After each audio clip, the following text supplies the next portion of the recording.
diangkat menjadi rasul. Siapa yang ngangkat? Gubernur atau ketua daerah rumah wanita? Oleh Allah yang kuasa. Allah itu siapa, Mak? Pencipta alam semesta. Itu lagu ibu-ibu dulu, mengajarkan sejarah Nabi. Sekarang apa lagu-lagunya ibu-ibu? Modern mereka, sarjana, istri pejabat, tapi tidak tahu sejarah Nabi. Apa lagunya ibu-ibu sekarang? Yuk, yuk ayo. Yuk ayo, yuk ayo. Apa itu ayo ayo? Ayo apa? Ayo apa? Putar ke kiri nona, putarlah ke kanan, beleng-beleng. Apa itu? Apa gunanya itu lagu-lagumu itu? Putar ke kiri, putar ke kanan. Apa? Katanya majelis taklim, tapi lagunya tidak mendidik. Sudah 3 tahun majelis taklim, seragamnya 4. Olahraga depannya lakinya orang. Dia di depan sebajunya sempit. Bapak-bapak di belakang, di depan ibu-ibu 1. Bapak-bapak di belakang 2. Ini kelakuan majelis taklim ini begini. Ketawa ibu-ibu karena ibu begitu toh. Kalau 17-an apa lagu-lagu seperti itu? Mesti dari kecil sejarah Nabi kita ceritakan. Itu dulu ibu saya kepada saya. Sekarang kepada anak saya bikinkan lagu supaya dia tahu anak Nabi. Anak saya namanya Cek, saya ajari. Cek, nah nyanyi nak. Anak-anak Nabi ada 7 orang, 3 laki-laki, 4 perempuan. Pertama Qasim, Abdullah, Ibrahim, Zainab, Rutkaya, Ummu Kalsum, Fatimah. Ibunya bernama Siti Aminah. Ayahnya bernama Abdullah. Kakeknya bernama Abdul Muthalib. Pamannya bernama Abu Thalib. Ibu baru tahu toh 7 anak Nabi? Ya. Berapa laki-laki? 3. Berapa perempuan? Anak pertama? Qasim. Coba. Ini dari sini kita tahu lagu. Maka ibu harus pandai-pandai mendidik anak. Memperkenalkan sejarah Nabi. Supaya mereka cinta kepada Nabi. Maka ini tujuannya maulid. Bukan kita mau bidah-bidah. Sekarang ada juga baru belajar agama 2 bulan. Itu pun melalui YouTube. Seolah-olah dialah menjadi panitia hari kiamat. Ini maulid bid'ah. Tidak ada pada zaman Nabi. Tidak ada pada zaman sahabat. Pada tabi'in, tidak ada semua itu. Saya bilang, bos, memang tidak ada pada zaman Nabi. Tidak ada pada zaman sahabat. Kenapa? Mereka hidup sesama dengan Nabi. Mereka lihat Nabi. Segar ikatan mereka soal Nabi. Mereka tahu sejarah Nabi. Jadi tidak perlu dituturkan. Sekarang kita sudah 1400 tahun yang lalu. Banyak umat Islam. La ilaha illallah. Muhammad Rasulullah. Tapi dia tidak tahu siapa anaknya Nabi. Maka perlu kembali diingatkan. Jadi kalau orang mau maulid, hargai. Jangan malah dibilang sesat. Masuk neraka. Nenekmu punya neraka. Yang paling enak, yang tidak mau maulid silahkan. Tidak usah. Yang maulid silahkan. Yang maulid ini jangan kau tuduh mereka sesat. Ayo kita saling memuliakan, menghargai sesama muslim. Ya, ini 1 maulid. Yang kedua, ibu-ibu, bagaimana kita maulid ini bisa menjadi bawa pulang, diamalkan. Apa yang diamalkan? Ayo kita sejarah kisah-kisah Nabi saja dulu. Ya, paling gampang sudah. Berapa istri Nabi? Berapa? Ini bu biar tahu, enggak mau duga dia jawab ini. Berapa? 11. Coba lihat. Istri pertama namanya Khadijah. Tua berapa tahun? 15 tahun lebih senior dari Nabi. Sebelum menikah dengan Nabi, beliau paling kaya di Mekah. Paling kaya di Mekah. Menikah dengan siapa? Muhammad bin Abdullah. Pegawainya waktu itu, karyawannya. Lalu Khadijah selalu cerita-cerita kelebihan Muhammad kepada asistennya. Namanya Nafisah. asistennya. Dia selalu cerita, ini Muhammad baik, jujur, kinerjanya bagus, disiplin, sopan ngomong, nguntung juga baik. Nafisa paham. Oh, bunda ini senang sama Nabi Muhammad. Waktu itu belum jadi Nabi. Akhirnya apa? Nafisa jadi tim sukses. Tapi bukan tim sukses pilkada. Disuruh bikin baleho 10, cuma 5 dia bikin. Hilang 5. Ya kan? Ini Nafisa datang kepada Muhammad. Muhammad, bagaimana kalau ada perempuan suka kamu? Alhamdulillah. Tapi ini perempuan lebih senior dari kamu. Tidak ada masalah. Lebih tua 15 tahun. Tidak ada masalah. Tapi dia sudah 2 kali janda. Tidak jadi masalah. Tapi dia bosmu. Tidak jadi masalah. Yang jadi masalah, benar tidak dia senang sama saya? Kata Nafisa, tenang mas bro. Saya punya urusan. Jangan lagi cari dah hadis mas bro. Tidak ada. Lalu datanglah Nafisa kepada Khadijah. Bunda, bagaimana menurut bunda kalau ada laki-laki senang bunda? Alhamdulillah, terbuka jodoh. Tapi ini lebih muda dari bunda. Tidak jadi masalah. Lebih muda 15 tahun. Tidak jadi masalah. Tapi dia anak buahnya. Tidak jadi masalah. Yang jadi masalah, benar tidak dia senang sama saya? Kata Nafisa, tenang bunda, saya punya urusan. Ini namanya tim sukses yang tidak mempermalukan kedua belah pihak. Coba kalau Nafisa mau memanfaatkan situasi. Maka dia datang kepada Muhammad. Muhammad, dia suka kok bos. Tenang aja, ambil semua hartanya. Dia terlalu senang sama kamu. Nafisa kan tidak. Berarti ibu-ibu jaga perasaan orang. Jaga harga diri orang. Jangan permalukan orang. Meskipun ibu tahu ada aib dalam dirinya. Ini penyakitnya ibu-ibu. Apa? Tukang gosip. Ini. Duduk-duduk begini, damai tapi gersang.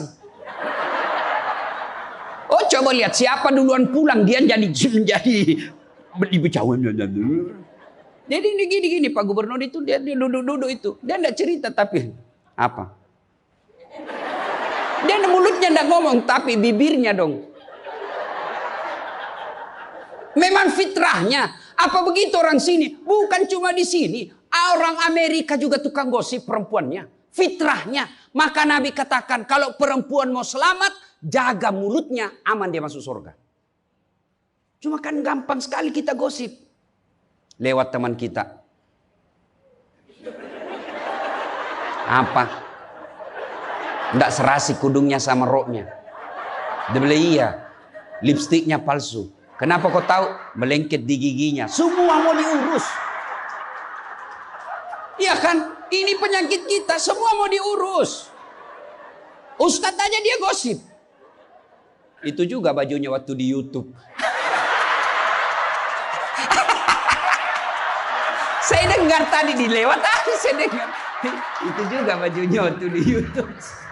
Astagfirullah. Inilah penyakit ibu-ibu. Ibu.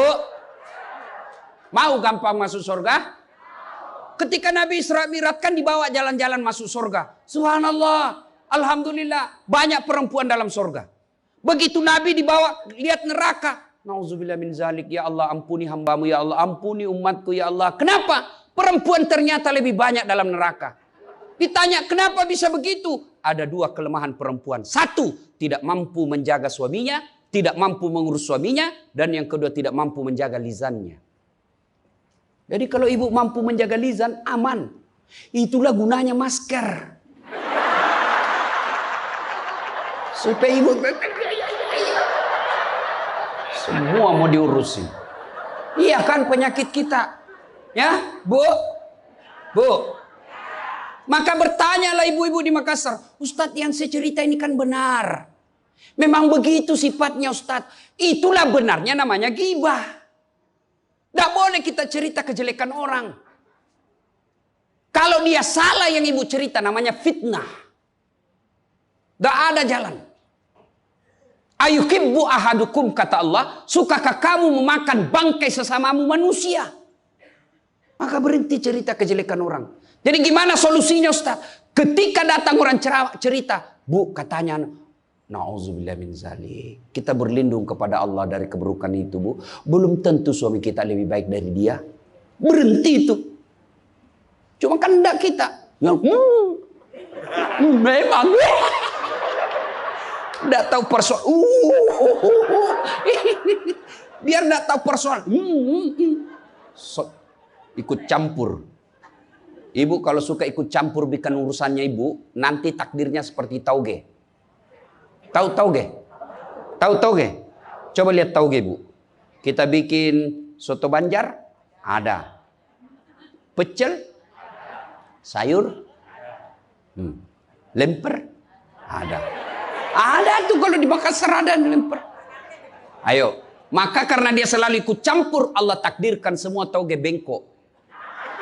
Dah ada lurus toh? Maka kalau ada ibu-ibu majelis begini kumpul, teriaki saja, pagi-pagi toge nih ya. Ini penyakit perempuan. Maka ini gunanya kita peringati maulid supaya ibu-ibu pulang berhenti cerita kejelekan orang. Tidak ada gunanya, menghabiskan amal-amal kita. Nabi pernah kumpul para sahabat dan bertanya, "Atadruna manil muflis?" Saudara-saudara sekalian, kau tahu siapa yang bangkrut nanti di akhirat? Mereka tidak sholat ya Rasul, dia sholat. Yang tidak puasa ya Rasul, dia puasa. Yang tidak haji ya Rasul, dia haji. Yang tidak bayar zakat ya Rasul, dia zakat sedekah. Kalau begitu siapa yang bangkrut ya Rasul? Jarusu wa khati'ur rahim. Tetangga yang jahat sama tetangganya dan yang suka memutuskan tali persaudaraan. Dan salah satu jahat sama tetangga dan memutuskan tali persaudaraan adalah mereka suka menceritakan kejelekan orang. Adakah orang yang senang dicerita kejelekannya? Ada? Ada? Ada, Ibu? Lalu untuk apa kita cerita orang? Rajin betul istrinya majelis taklim. Baik betul itu istrinya, tapi kasihan suaminya selingkuh kiri kanan. Lalu apa untungnya Ibu cerita? Ibu? Hei. Hei. Satu, pulang pengajian, tinggalkan gosip. Dua, Rasulullah setelah menikah dengan Khadijah, usia 40 tahun, Nabi dilantik menjadi Rasul. Pulanglah beliau, 3 hari 3 malam di atas Gua Hira. Pulang menggigil. Dia ketuk pintu. Masuklah Nabi, kedinginan. Lalu Nabi berkata, istriku selimuti saya kedinginan. Kira-kira kalau ibu-ibu, apa jawaban ibu? 3 hari 3 malam suami tidak ada kabar. Di WhatsApp tidak dibaca. Di telepon di reject. Tiba-tiba datang kedinginan, Bu. Selimuti saya, Bu. Apa jawaban ibu? Apa ibu selimuti? Enggak, diinterogasinya suaminya. Mana HP-mu? Dari mana kau ini kedinginan? Iya toh? Tapi Khadijah tidak. Khadijah tidak pernah sangka buruk kepada suaminya. Apa kata Khadijah? Sami'na wa ata'na. Hikmah yang kedua buat ibu-ibu, sangka baiklah kepada suami. Demi Allah, tidak ada kebahagiaan rumah tangga yang dipenuhi dengan sangka buruk. Ibu mau bahagia dengan suami? Mau? Hilangkan sakwa sangka, hilangkan sangka buruk. Telepon suami tidak dijawab pagi-pagi, sangka baik. Oh, berarti suami saya lagi sholat duha.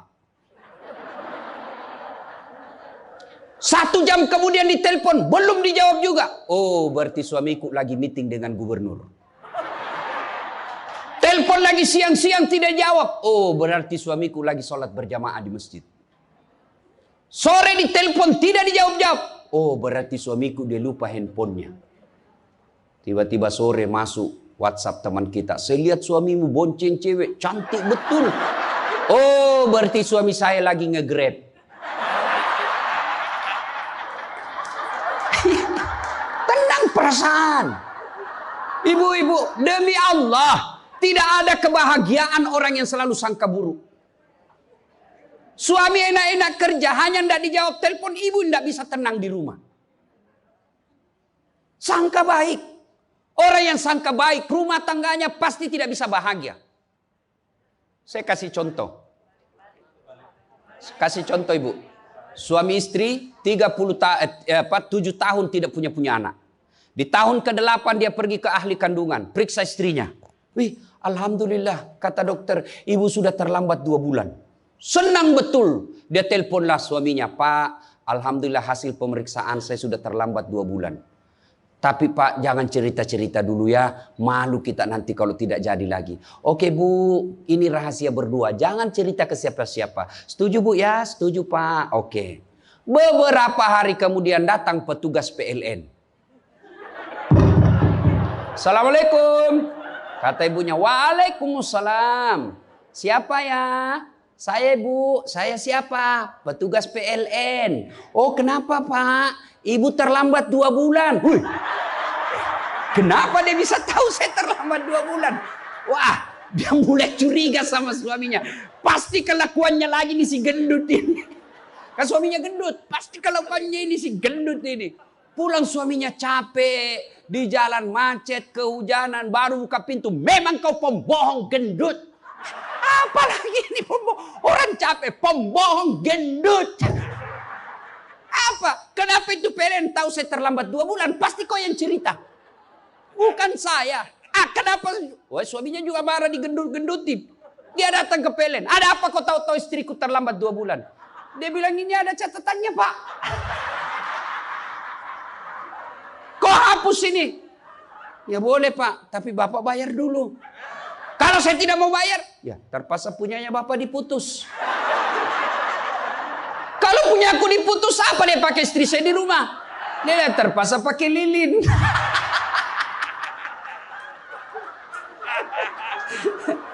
Inilah bahayanya sangka buruk. Bu. Halo Ibu. Bu. Salatullah salamullah ala toha rasulillah.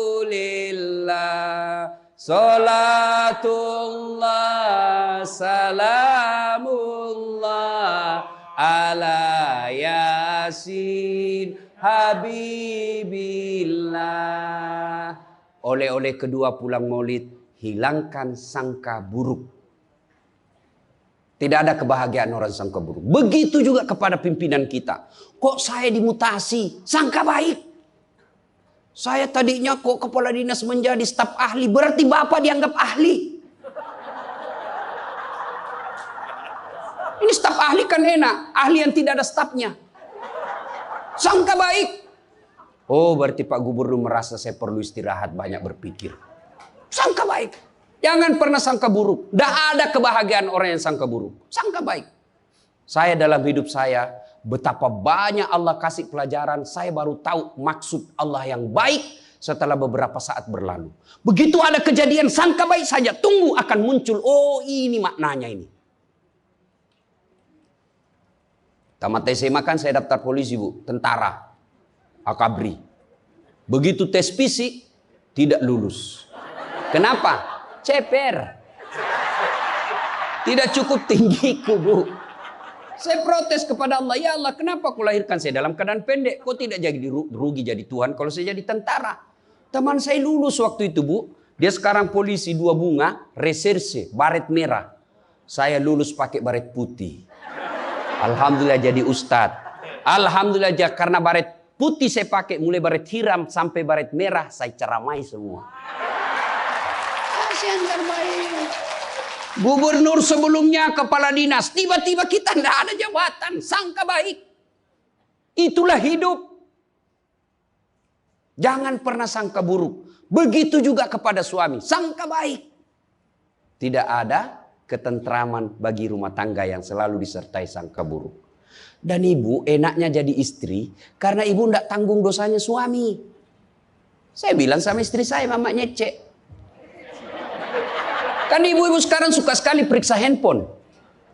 Untuk apa periksa handphonenya suami Bu? Coba jelaskan saya, untuk apa? Ayo yang suka periksa handphonenya suami ini. Untuk apa Ibu? Setelah tahu ibu mau apa? Ternyata besok-besok ada masalah yang tidak menyenangkan hatimu. Apa yang kamu lakukan? Mau diceraikan, saya ceraikan kamu. Daripada kau menderita mendampingi saya, sudah kita selesaikan baik-baik. Dan kau tidak mungkin Kuceraikan kau pagi, sore saya sudah dapat. Nah sekarang apa maumu? Sakit hati aja. Ayah. Dan hebatnya perempuan Islam, kalian tidak menanggung dosanya suami. Kalian tidak akan menanggung dosa suami. Ya, beda kalau laki-laki. Kalau laki-laki, dosa istri kita tanggung. Kalau suami menanggung dosa istri. Istri tidak pakai jilbab, istri tidak sholat, istri tidak puasa, istri tukang gosip, istri suka keluyuran. Suaminya ditanggung dosanya nanti. Ku ampusakum wa ahlikum nara. Beda istri. Suami pezina, suami koruptor, suami narkoba, suami penjudi, suami tukang tipu. Ibu tidak tanggung dosanya suami. Itulah enaknya jadi perempuan Islam. Bahkan kalau dia sholat, dia puasa Ramadan, dia jaga harga dirinya, dia patuhi suaminya. Kata Nabi, tadahulul jannati bisalam. Silahkan ibu mau masuk pintu surga mana saja. Makanya sangka baik saja, tidak usah sangka buruk. Ada ibu-ibu curhat sama saya tengah malam, Ustaz. Mohon solusinya Ustaz. Saya sudah tidak tahan. Kenapa ibu? Dia bilang saya sudah tidak tahan. Saya minta solusinya Ustaz. Saya sudah tidak tahan. Memang kenapa? Saya ini sudah 21 tahun menikah Ustaz. Tidak tahan. Saya bilang dalam hati. 21 tahun tidak tahan. Inilah kadang-kala ibu-ibu kalau ngomong tidak masuk di akal. Ya memang Allah fitrahkan itu manusia, laki-laki itu lebih banyak akalnya, perempuan lebih banyak perasaannya. Maka kalau perempuan ngomel, dengar saja Pak, tidak usah dijelaskan apa dia mau. Dengar aja, karena memang dia cuma mau didengar. Dengar aja, oh, ya, dengar aja, dengar. Tapi tidak tahan saya Ustadz, ya tidur. Rumus menghadapi perempuan itu, ilmu paling efektif, sabar. Tidak ada sudah kalah itu ilmu sabar. Diam, tidak usah dijelaskan. Biar dijelaskan, tidak masuk di akalnya. Apalagi kalau dia sudah bilang, pokoknya. sudah Pak. Lebih diam aja. Pokok, sudahlah. Dijelaskan satu, muncul pertanyaan dua. Dijelaskan tuntas yang dua, muncul lagi pertanyaan tiga. Sudah tuntas semuanya, dia ungkap lagi yang 5 tahun yang lalu. Itulah perempuan. Iya ibu toh? Maka dengarkan saja. Ada saatnya nanti dia bilang, baru dia sadar itu. Iya sebenarnya itu saya emosi aja itu hari Pak. Begitulah perempuan. Dihadapinya jangan emosi. Saya sudah tidak tahan Ustadz. Kenapa? Sudah 21 tahun. Udah cocok saya Ustadz. Saya bilang ibu tahu enggak baut? Tahu Ustadz. Apa pasangannya baut ibu? Mur. Sama enggak? Sama modelnya? Sama bentuknya? Beda. Justru perbedaannya yang membuat dia kokoh. Berarti rumah tangga tidak akan pernah kokoh kalau mau menyamakan. Yang kokoh adalah ketika dia mau saling menerima kekurangan dan kelebihan. Itu pasti kokoh. Mana mau cocok jenis kelamin aja kita tidak sama. Iya. Pendidikan aja kita pasti beda.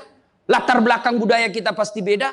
Maka yang membedakan itulah kalau kita kelola dengan baik dalam rumah tangga. Dengan faktor utamanya sangka baik. Insya Allah bahagia rumah tangga. Ya, sangka baik. Tuh Khadijah tidak pernah sangka buruk sama suaminya. Khadijah ketika beliau sakaratil maut. Usia 65. Beliau sakit. Dan baju yang beliau pakai sudah 8 kali tambal. Tahu tambal ibu?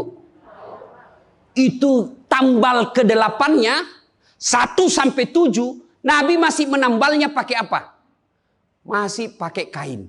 Di tambalan ke-8 beliau pakai pelepah daun kurma. Kenapa? Habis kainnya Nabi. Padahal sebelum nikah beliau orang kaya. Lalu beliau panggillah anaknya. Fatimah ta'al. Fatimah ke sini dulu nak. Kenapa bunda? Tolong kau mintakan serbannya bapakmu.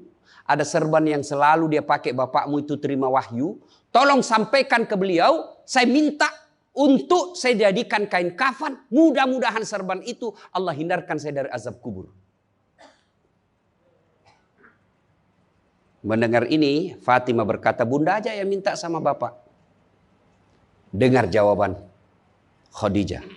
Saya malu minta sama bapakmu, nak. Habis hartanya untuk bantu Rasulullah, minta serban, malu.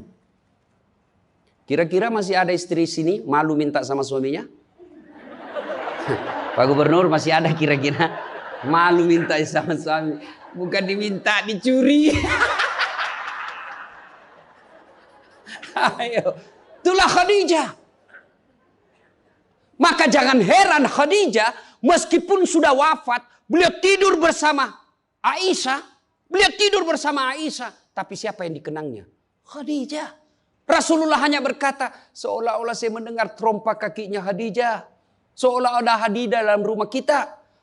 Aisyah cemburu. Ya Rasulullah, ada apa sih kelebihan Khadijah? Khadijah sudah wafat. Kau nikahi 2 kali janda. Lebih tua dari kamu. Kenapa Khadijah terus?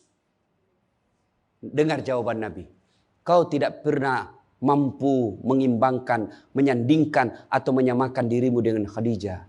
Ketika tidak ada orang percaya kepadaku, Khadijah orang pertama yang percaya ke Rasulanku. Ketika orang memboikot saya tidak boleh bertransaksi ekonomi kepada Muhammad, hartanya habis untuk membantu perjuangan dakwah. Maka jangan heran Rasulullah sangat mencintai Khadijah. Jadi kalau ibu mau dicintai suami lahir batin, jadilah seperti Khadijah. Bukan karena cantiknya, bukan karena kayanya, tapi kebersihan hatinya Khadijah. Kita itu laki-laki kan tergantung perempuannya. Kalau perempuannya baik, akhlaknya baik, tidak mungkin tergoda suami. Ibu mau? Suami tidak macam-macam mikirnya. 3 aja resepnya. Pegang ini, kau kuasai suamimu. 1, buat matanya senang. Artinya apa? Ibu penampilan cantiklah di depan suami. Kalau suami senang selalu pakai baju merah, pakai itu baju merah tiap hari. Kalau suami senang warna-warna emas, pakailah itu tiap hari. Ya. Tapi saya tidak senang warna begini, Ustaz. Bukan untuk ibu, tapi untuk menyenangkan suami. Dandannya seorang istri, menyenangkan hati suami. Itu ibadah buat seorang wanita. Yang kedua, buat perutnya senang.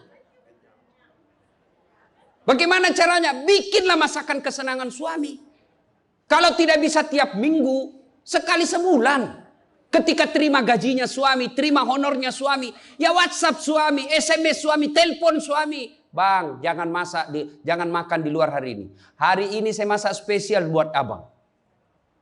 Masakan kesenangan saya sudah siapkan di rumah bang. Aman bang, jangan makan di luar. Ini hari spesial buat abang. Senang kita jadi suami.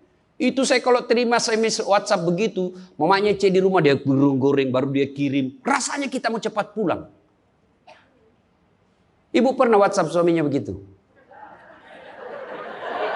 Paling di WhatsApp, bang jangan lupa singgah beli telur. Bang habis gas.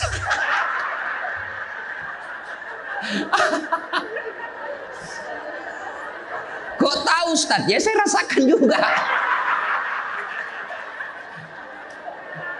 Pernah suatu kali Pak Gubernur pulang saya ceramah takziah malam-malam di Makassar.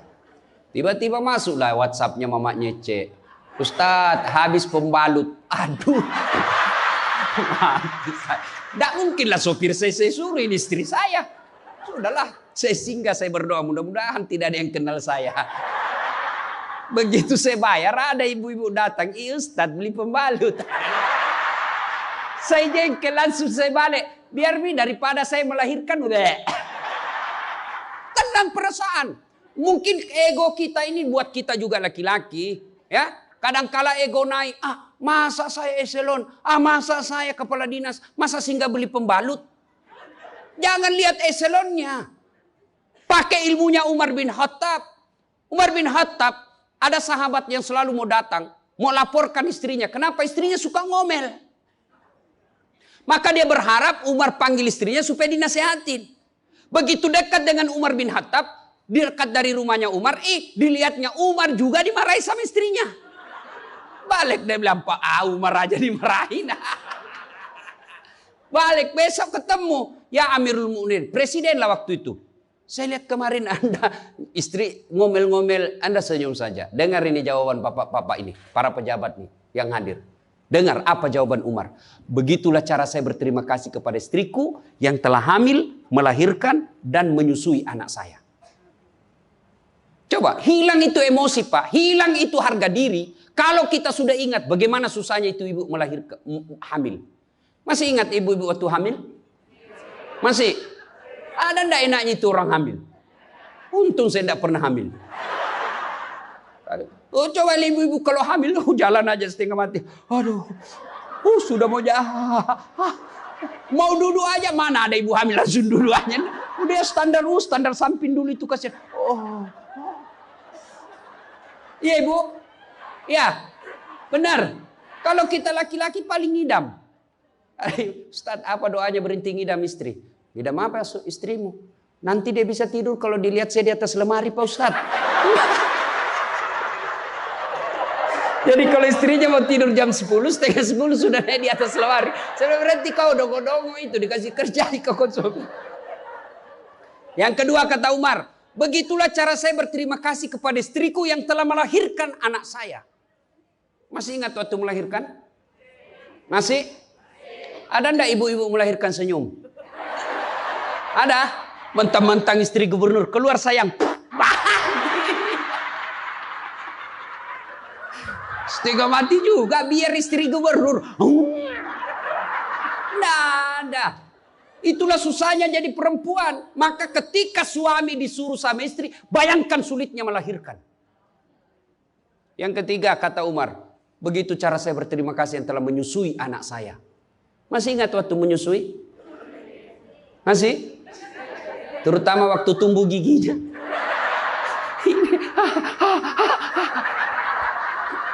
Masih ingat tak?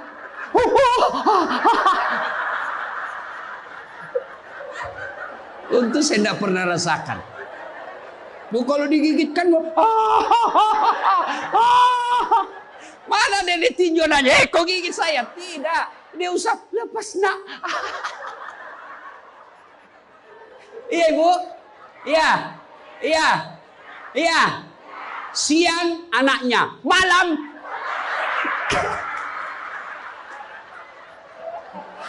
Salatullah, salamullah, ala toha Rasulillah. Salatullah, salamullah, ala yasin. Berikutnya, kalau kita cinta kepada Rasul, jadilah istri seperti istri Rasulullah. Nah, tentu bertanya kita, itu bapak-bapak mau punya istri seperti istri Rasul? Pak Gubernur pasti mau. Kita punya mau istri seperti Khadijah. Tapi pertanyaannya, sudahkah kita seperti Rasulullah? Tenang ibu-ibu, saya bela ibu-ibu hari ini. Tenang. Nah, kita mau seperti Khadijah, tapi kelakuan kita seperti Abu Jahal. Pembohong kiri kanan. Suami istri minta duit tidak pernah ada. Benar tidak ada, habis biar baunya tidak ada lagi. Giliran selingkuhannya minta, gampang deh, tunggu aja 5 menit. Ya, Rasulullah coba begitu memuliakan istri, beliau tidak pernah kusam rambutnya di depan istrinya. Coba itu, buka itu Barasanji sejarahnya. Rasulullah beliau yang bersihkan tempat tidurnya. Beliau yang tambal bajunya ketika robek. Beliau sediakan sarapan. Itu Rasul, manusia pilihan. Namanya selalu digandengkan dengan namanya Allah. Tidak malu, bahkan rela ikhlas membantu pekerjaan rumah tangga istrinya. Untuk meringankan kerjaan istri.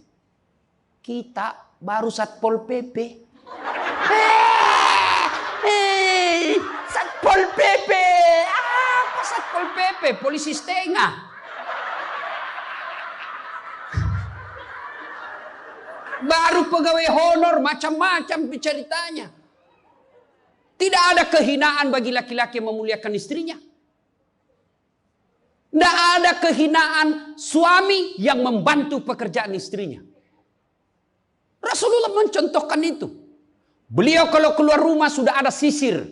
Masuk ke kamar rapi baru keluar.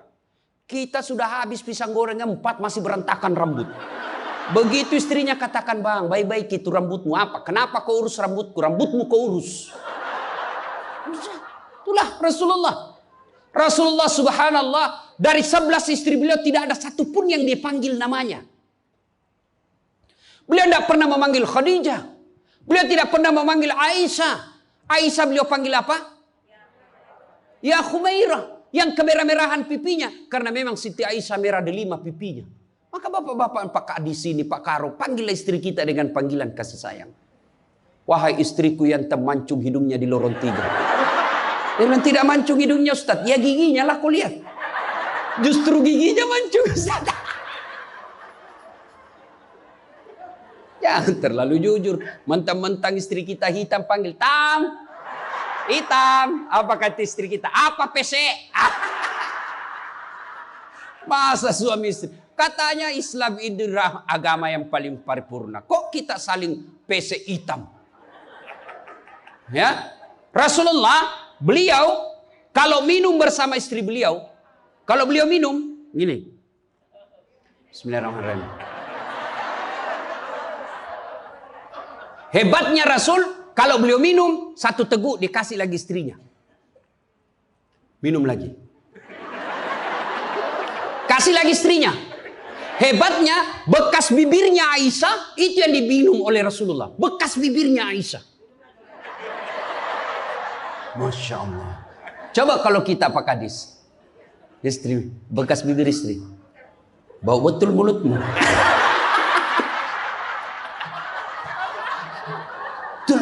Maka kalau ibu bapak mencontoh Rasulullah, maka rumah tangga pasti bahagia. Dia bukan cuma surga akhirat menunggunya, di dunia dia sudah dapatkan surga. Nggak usah ikut parenting, quality time. Apa itu? Belajar saja sama diri Rasulullah. Kita ini sudah miskin di dunia. Rumah tangga kita kadang-kala ngontrak-ngontrak. Tidak tahu lagi kewajiban istri kepada suami. Suami tidak tahu kewajiban kepada istri. Maka di dunia dia susah sanggara. Di akhirat apalagi nanti. Maka kalau kita tidak bisa dapatkan kekayaan sorga di dunia. Dengan harta. Maka dapatkan kebahagiaan itu dengan memperbaiki hati dalam rumah tangga. Suami tahu kewajiban kepada istri. Istri pun melaksanakan tugasnya kepada suaminya. Itu Rasulullah. Rasulullah subhanallah. Manusia mulia tidak pernah menghina istrinya. Maka jadilah suami seperti Rasulullah Muhammad SAW. Ibu bapak saudara-saudara sekalian. Suatu kali Umar bin Khattab menangis. Tiba-tiba ketawa lagi. Menangis lagi. Datanglah sahabat bertanya.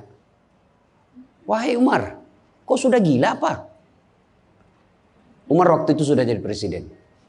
Beliau katakan, bagaimana saya tidak ketawa? Saya mengingat waktu sebelum datang Muhammad SAW. Saya pernah memakan Tuhanku. Dia bikin berhala dari roti, lalu dia makan itu Tuhannya. Dia bilang, bayangkan hebatku dulu sebelum ada Muhammad. Tuhan pun saya makan. Kan dia ketawa. Lalu kenapa engkau menangis ya Amirul Mukminin? Saya bayangkan sebelum Nabi Muhammad SAW datang di tengah-tengah kita. Saya pernah mengambil anakku yang masih orok, merah. Saya rebut dari istriku. Lalu saya bawa ke belakang rumah. Saya gali pasir. Saya tanam sendiri anak perempuanku itu. Lalu saya timbun, saya lompat-lompat di atasnya karena saya anggap ini perempuan anak pembawa sial. Begitu zaman jahiliyah. Alhamdulillah setelah ada Muhammad. Mampu melahirkan kita seperti sekarang ini. Bisa membedakan yang hak dan yang batil. Berarti Rasulullah dikenang kehebatannya. Karena berhasil memimpin, mengarahkan umatnya. Dari jahiliyah menjadi seperti yang kita nikmati sekarang ini. Berarti Pak Gubernur, kalau Bapak ingin dikenang sebagai pejabat, bukan hanya memperbaiki diri, tapi memperbaiki rakyat Sumatera Selatan. Dan Alhamdulillah saya senang sekali mendapat berita Bapak punya program yang sangat memuliakan kebaikan. Bukan Islam, kebaikan. 1 desa, 1 lurah, 1 rumah tahfiz. Meskipun Bapak sudah tidak menjabat sebagai gubernur, Selama rumah tahfiz itu dimanfaatkan, maka itu akan menjadi amal kebaikan dunia sampai di akhirat. Tapi percayalah, tidak mungkin Pak Gubernur hebat tanpa didukung sama istri. Tidak mungkin.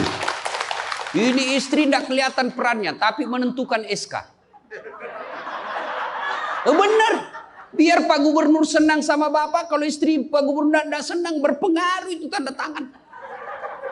Iya, memang sudah itu begitu yang namanya kehidupan manusia. Saya juga tidak bisa hebat ceramah begini kalau istri saya tidak mendukung. Saya mau bikin naskah, digangguinya saya. Pergi ke sama bapakmu, cepat kau ambil itu. Nangis anak, mana bisa kita bikin naskah? Begitu kita mau ceramah, dia curi kita punya naskah. Apa? Mana bisa? Allah Subhanahu wa Ta'ala berfirman, mana sudah ini? Mana naskah kita? Maka yang terpenting kembali dalam maulid kali ini, mari jadikan rumah tangga kita sebagai pintu sorga, meraih sorga yang sebenarnya. Jangan berpikir di dunia tidak ada sorga. Kita kan selalu berdoa, fid dunya hasanah, wa fil akhirati hasanah. Selamat di dunia, selamat di akhirat. Apa itu fid dunya hasanah? Menurut para ahli tafsir Al-Quran, hasanah di dunia itu, sorganya dunia itu mengandung 4 komponen. 1, punya pasangan yang baik. Jadi kalau istri bagus agamanya, suami bagus agamanya, suami bagus akhlaknya, istri bagus akhlaknya, sudah 1 komponen sorga didapat. Yang kedua, punya anak yang soleh dan soleha. Tidak ada gunanya pangkat jabatan kalau anak kurang ajar. Ibu-ibu nih, kalau ibu meninggal siapa yang doakan? Hah? Suami. Tidak bakal, dia kawin lagi. Siapa yang doakan? Anak. Maka berhasilan ibu, saya setuju dengan pernyataan Pak Gubernur. Kalau mau hebat ini provinsi kita, ibu-ibunya harus menjadi pesantren pertama. Sayang, seribu sayang, ibu-ibu sekarang banyak yang gagal mendidik anak. Dihormati di luar, dimuliakan di kantor, sampai di rumah dimaki-maki sama anaknya. Itu siapa yang gagal? Ibunya. Kita kadang-kala bahagia, hebat kalau anak kita pintar bahasa Inggris. Hebat anaknya Ustadz, pintar bahasa Inggris. Apa hebatnya? Banyak yang bisa begitu. Masa banyak Ustadz? Ya sudahlah, ke Inggris lihat itu anak-anak di sana. Anak-anak di sana semua pakai bahasa Inggris, Bu. Memangnya kalau ibu nanti meninggal, anak berdoa pakai bahasa Inggris? Oh my God. Please help me my mother. Enggak. Pasti pakai bahasa Pado. Kepado, lindungi lo. Pasti. Ya, maka ibu-ibu didik anak. Yang ketiga komponen punya surga dunia, apa itu? Punya harta yang bermanfaat, bukan harta yang banyak.